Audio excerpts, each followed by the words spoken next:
बिस्मिल्लाहिर्रहमानिर्रहीम। आज की इस वीडियो में हम बात करेंगे कि अगर आपको ब्लड प्रेशर की बीमारी होती है, आपका ब्लड प्रेशर कंट्रोल नहीं होता या आप ब्लड प्रेशर को कंट्रोल करने के लिए गोलियों का इस्तेमाल करते हैं, तो आपने अपनी डाइट में कौन कौन सी ऐसी चीज़ों का इस्तेमाल कम से कम रखना है जो कि आपका ब्लड प्रेशर बढ़ाती हैं। और अगर आप इनका इस्तेमाल कम से कम रखेंगे तो आप काफ़ी हद तक अपने ब्लड प्रेशर को कंट्रोल कर सकते हैं।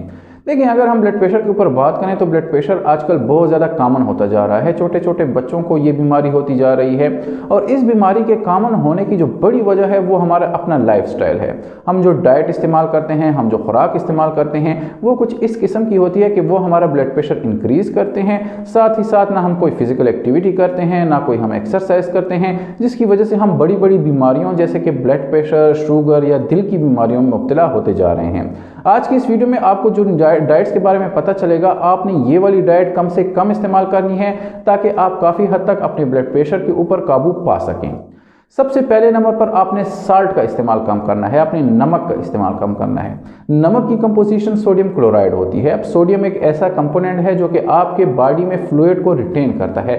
आप अगर छोटे पेशाब के ज़रिए से आपके बॉडी से फ्लूइड निकलता है या पसीने के ज़रिए से आपके बॉडी से फ्लूइड निकलता है, जब आपके जिस्म में सोडियम की मिकदार ज़्यादा होगी तो वो इस फ्लूइड को आपके जिस्म के अंदर ही रिटेन करने की कोशिश करेगा, जिसकी वजह से आपके खून में फ्लूइड ज़्यादा होने की वजह से उसका ब्लड प्रेशर इंक्रीज़ हो जाता है। आपने कोशिश करनी है कि आपने रिकमेंडेड अमाउंट ऑफ सोडियम से कम का डेली इंटेक करना है। आपने 2 ग्राम ऑफ सोडियम से कम डेली इस्तेमाल करना है। सोडियम जो होता है ये आपको सिर्फ ब्लड प्रेशर की बीमारी में मुब्तला नहीं करता, ये आपको दिल की बीमारियों में मुब्तला कर सकता है, ये आपको गुर्दों की बीमारियों में मुब्तला कर सकता है। तो आपने कोशिश करनी है कि आपने नमक से परहेज़ करना है, नमक अपने कम से कम इस्तेमाल करना है। अब लोग पूछते हैं कि हमें किस तरह पता चलेगा कि हमने डेली कितना नमक इस्तेमाल करना है। तो आपने 1 टेबल स्पून जो कि आपके नमक में नॉर्मली पड़ा होता है, आपने उसको लेना है, उसमें आपने नमक भर लेना है और उसके ऊपर आपने इस तरह उंगली फेर लेनी है। उसके नीचे जो जितना नमक बच जाता है, आप डेली पूरे दिन में इतना नमक इस्तेमाल कर सकते हैं। दूसरे नंबर पर आपने अचार का इस्तेमाल कम से कम करना है। अचार एक ऐसी खुराक है जो कि अक्सर लोगों को बहुत ज़्यादा पसंद होती है, लेकिन आपको पता नहीं होता कि ये एक प्रिजर्वेटिव खुराक है। मतलब इसको प्रिजर्व किया जाता है और इसके प्रिजर्वेशन में बहुत ज़्यादा नमक का इस्तेमाल किया जाता है। इसमें सब्जियां पाई जाती हैं, लेकिन सब्जियों के अंदर इतना ज़्यादा सोडियम एब्जॉर्ब हो चुका होता है जो कि आपका ब्लड प्रेशर इंक्रीज़ कर सकता है। तो आपने कोशिश करनी है कि आपने अचार का इस्तेमाल कम से कम करना है। तीसरे नंबर पर आपने कैंड सूप्स का इस्तेमाल कम करना है। मतलब वो सूप्स जो कि ऑलरेडी तैयार होकर आपको मार्केट में मिलती हैं।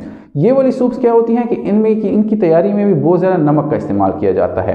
अब सूप एक लाजमी बहुत हेल्दी ग़िज़ा है, अक्सर लोग इसको इस्तेमाल करते हैं मुख्तलिफ बीमारियों के ख़िलाफ़ लड़ने के लिए। लेकिन अगर आप ऐसी सूप का इस्तेमाल करेंगे जिसमें नमक का इस्तेमाल बहुत ज़्यादा किया गया हो, तो ये वाला चीज़ ये चीज़ आपकी ब्लड प्रेशर को नुकसान पहुँचा सकती है, आपको ब्लड प्रेशर को इंक्रीज़ कर सकती है। तो आपने कोशिश करनी है कि आपने कैंड सूप का इस्तेमाल कम करना है और अगर आपने सूप का इस्तेमाल भी करना है तो उसमें नमक का इस्तेमाल कम से कम रखें।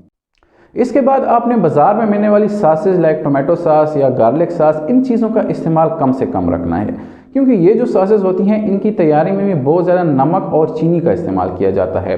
नमक और चीनी आपके दोनों ब्लड प्रेशर और शुगर की बीमारी को इंक्रीज़ करते हैं, जिसकी वजह से आपका ब्लड प्रेशर कंट्रोल नहीं होता। अब कुछ लोग कहते हैं कि इसमें तो नॉर्मल सब्जियां डाली जाती हैं, इसमें गार्लिक का इस्तेमाल किया जाता है जो कि ब्लड प्रेशर के लिए बहुत अच्छा होता है, लेकिन साथ ही साथ इन चीज़ों को प्रिजर्व करने के लिए, इनको बनाने के लिए बहुत ज़्यादा नमक का इस्तेमाल किया जाता है जिसमें सोडियम होता है। तो आपने कोशिश करनी है कि इन सॉसेस का इस्तेमाल आपने कम से कम रखना है।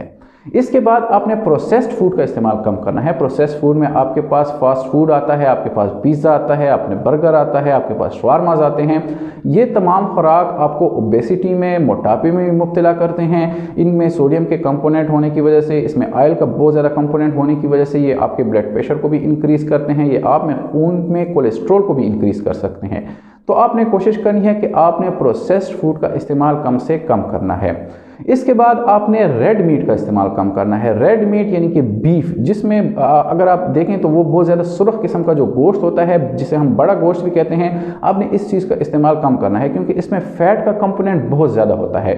ये आपके खून में कोलेस्ट्रॉल को बहुत ज़्यादा इंक्रीज़ करता है, जिसकी वजह से आपका ब्लड प्रेशर भी कंट्रोल नहीं होता और आप दिल की बीमारियों में मुब्तला होते हैं। तो आपने प्रोसेस्ड फूड्स के साथ साथ रेड मीट का इस्तेमाल भी कम से कम रखना है, क्योंकि इसका फ़ैट कंपोनेंट बहुत ज़्यादा ख़तरनाक होता है।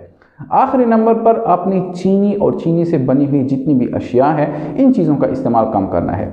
चीनी आपके शुगर के इंक्रीज़ करने के साथ साथ ब्लड प्रेशर को भी इंक्रीज़ कर सकती है। इसके इंक्रीज़ करने में मुख्तलिफ़ किस्म के मैकेनिज़्म इन्वॉल्व होते हैं, लेकिन जो सबसे बड़ा मैकेनिज़्म है वो ये है कि ये आपको एक तो ओबेसिटी में मुब्तला करता है, ये आपको फैटी लीवर में मुब्तला करता है, जिसकी वजह से आपका ब्लड प्रेशर कंट्रोल नहीं होता, आपके खून में कोलेस्ट्रॉल की मिकदार इंक्रीज़ हो जाती है और आप ब्लड प्रेशर को कंट्रोल करने के लिए इधर उधर भाग रहे होते हैं। तो आपने कोशिश करनी है कि आपने चीनी या चीनी से बनी हुई जितनी भी अशिया हैं, आपने बेकरी का सामान, आपने केक्स, आपने बिस्किट्स, आपने पेस्ट्रीज का इस्तेमाल कम से कम रखना है। आज की इस वीडियो में हमने जितनी भी चीज़ों के ऊपर बात की है, आपने इन सब चीज़ों का इस्तेमाल अपनी डाइट में कम से कम रखना है अगर आप अपना ब्लड प्रेशर कंट्रोल करना चाहते हैं। अगली वीडियो में हम कुछ ऐसी डाइट्स के बारे में बात करेंगे जिसकी वजह से आप अपना ब्लड प्रेशर कंट्रोल कर सकते हैं अगर आप उनका इस्तेमाल अपनी डाइट में करेंगे।